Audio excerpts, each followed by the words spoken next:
Massachusetts, the veritable birthplace of old money in the United States, hosts an intriguing collection of abandoned properties.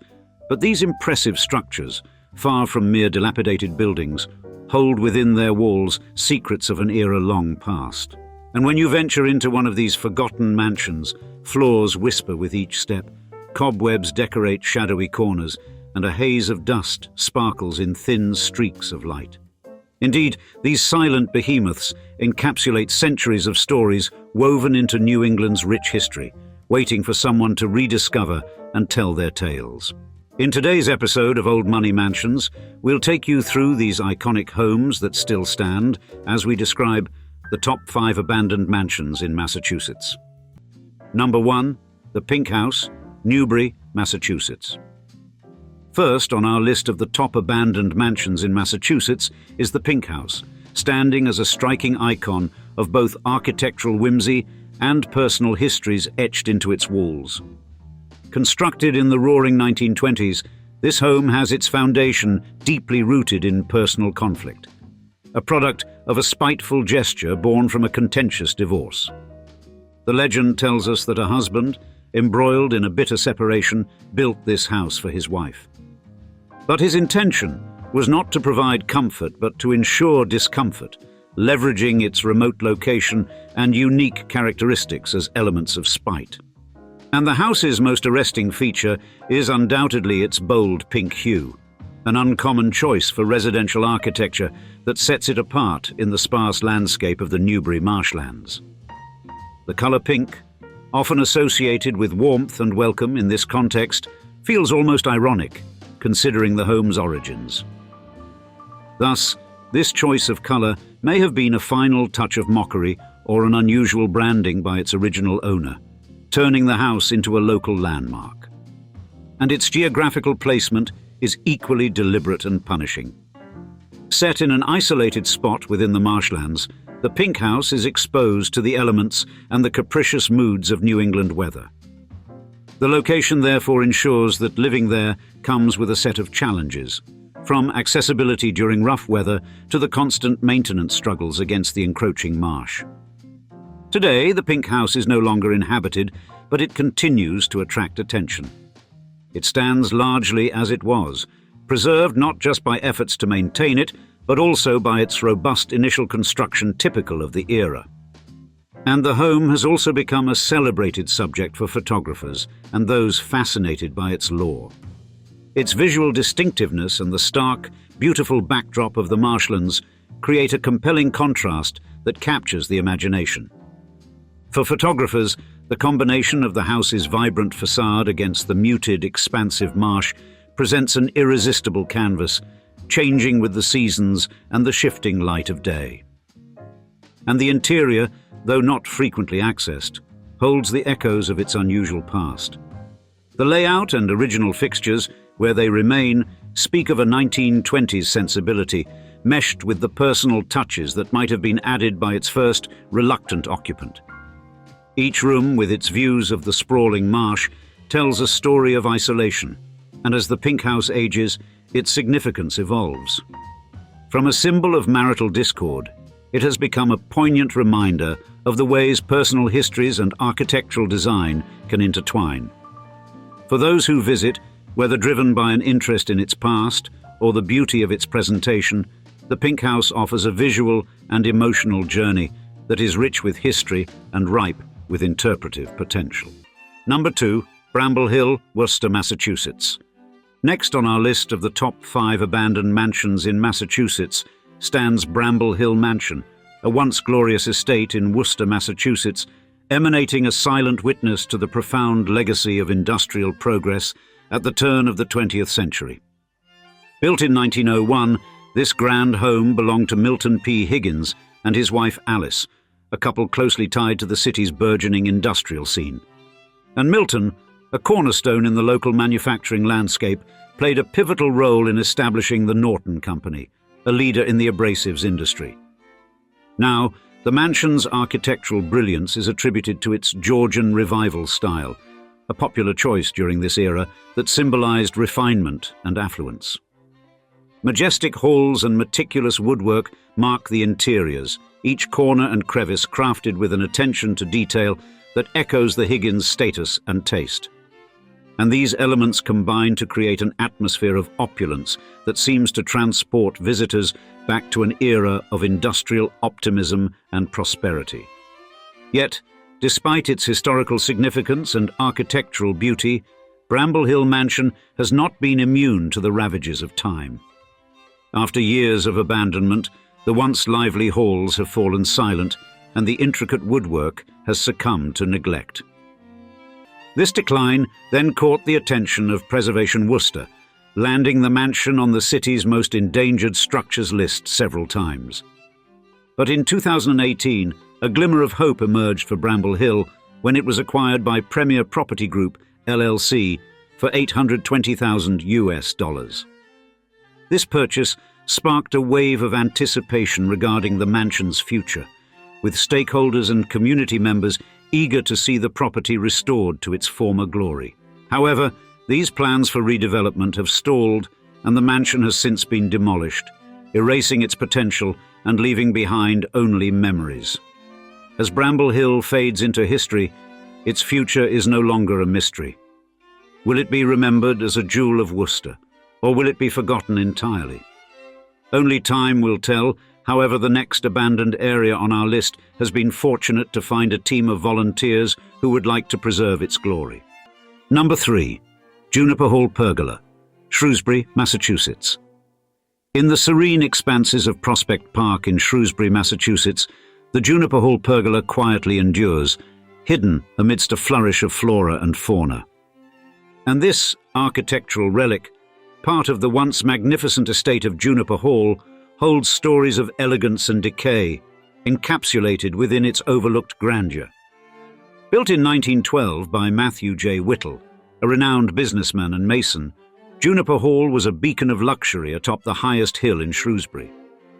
Its architecture reflected an era of grandiosity, with the mansion and its surrounding estate serving as a cultural and social epicenter.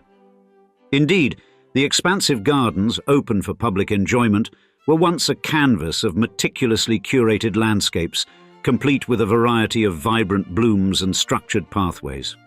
Then, a significant addition to this landscape was the pergola, introduced in 1922 by Gertrude Whittle in memory of her late husband. Certainly, this structure was more than just a garden feature. It symbolized a continuation of Matthew J. Whittle's legacy, a place of tranquility and reflection for retired masons. Its open lattice framework, once adorned with climbing vines and flowers, offered a retreat from the world, a sanctuary where one could ponder amidst natural beauty.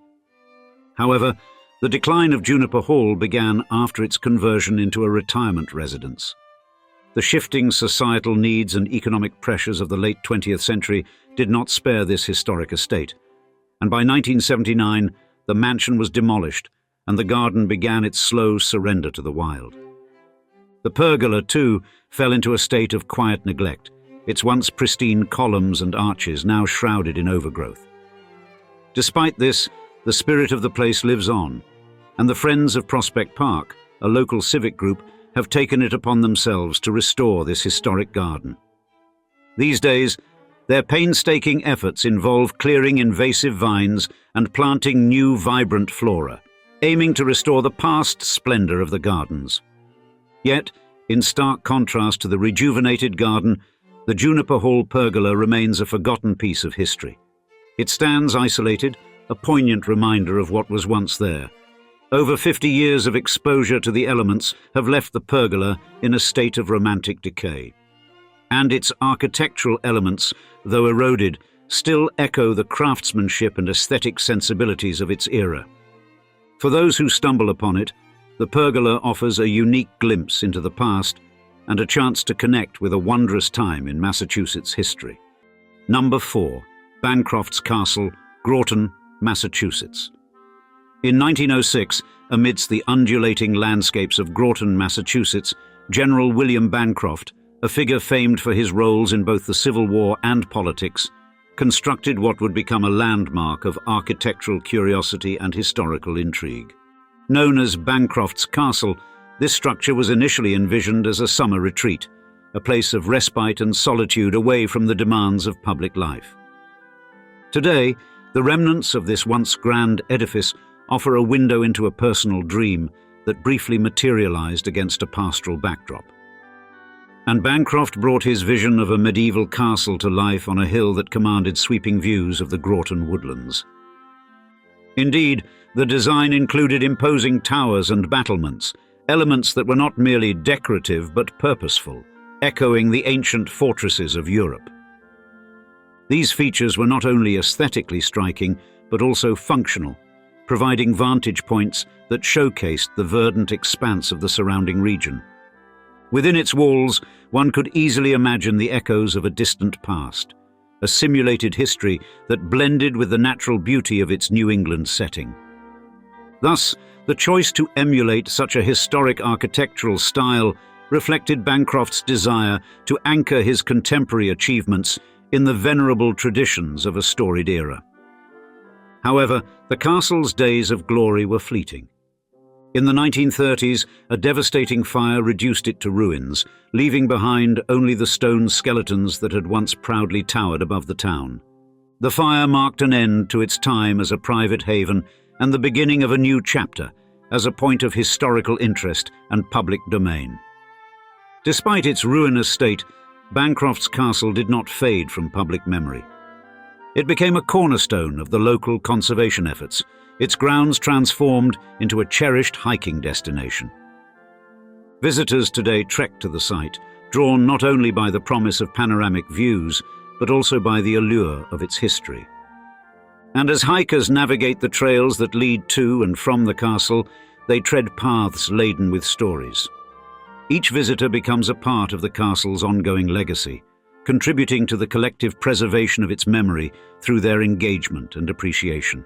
Number 5. Steinert Hall, Boston, Massachusetts. Although not quite a mansion, the last on our list deserves note, as it is the stuff of Boston legend. 4 floors beneath the vibrant streets of Beantown, behind the unassuming facade of the M. Steinert & Sons piano store, lies the forgotten Steinert Hall. And this subterranean theatre, that originally opened in 1896, once hosted some of the most prestigious musical performances in the city. Its inception coincided with Boston's peak era of piano manufacturing, a time when the city was a hub of cultural and artistic excellence. Constructed by a German immigrant and his family, Steinert Hall was designed not merely as a performance space, but as a showroom to demonstrate the superior quality of Steinert pianos. With its intricate decorations and sophisticated design, the hall quickly earned the moniker Little Jewel, celebrated for its exceptional acoustics that were once deemed nearly perfect. Despite its modest size, the venue attracted renowned classical musicians and opera stars, becoming a cherished part of Boston's musical landscape. Therefore, its reputation as a cultural landmark was undisputed, with performances that resonated deep into the hearts of its audiences, making it a symbol of musical excellence and an essential part of the local community. However, the narrative of Steinert Hall took a dramatic turn in 1942, following the tragic Coconut Grove nightclub fire, which resulted in a stringent overhaul of fire safety codes across Boston.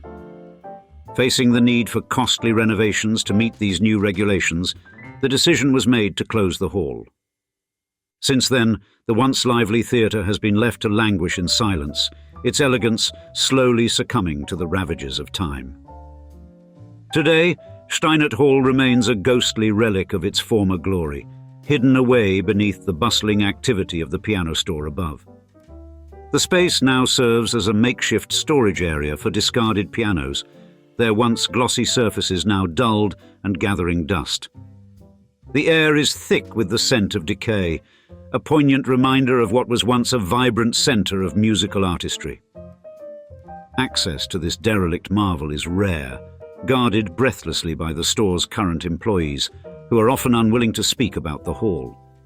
Yet its legend continues to intrigue those few who are aware of its existence, including celebrities like Elton John, who have ventured below to witness the hall's faded splendor.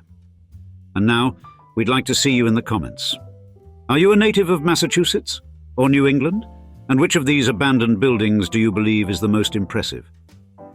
We can't wait to hear from you, and thanks again for joining us for another episode of Old Money Mansions. Cheers, until next time.